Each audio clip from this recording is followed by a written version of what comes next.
Ada rules, purpose, culture values, vision, corporate values, corporate strategies, struktur, problem solving, partnership working, dan rules.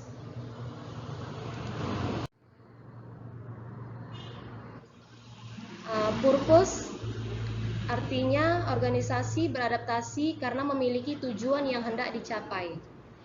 Cultural values, organisasi pemerintah mengemban nilai-nilai budaya organisasi yang sesuai dengan karakteristik tugas dan fungsinya.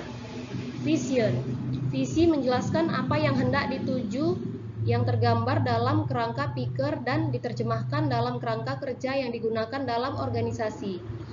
Corporate values, nilai-nilai korporat juga menjadi fondasi penting dalam membangun budaya adaptif dan organisasi. Corporate strategi, visi dan values menjadi landasan untuk dibangunnya strategi-strategi yang lebih operasional.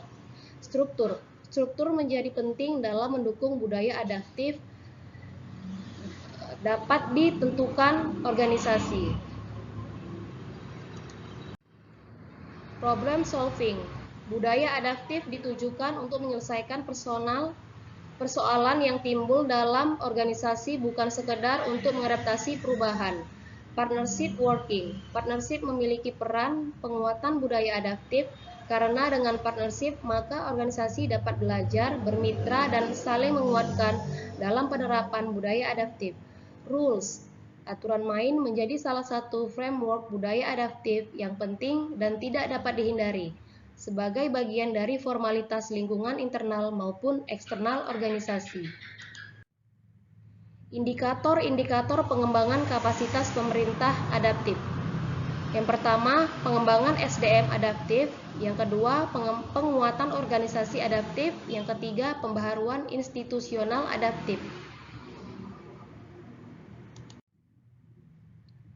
Berikut penerapan core value adaptif.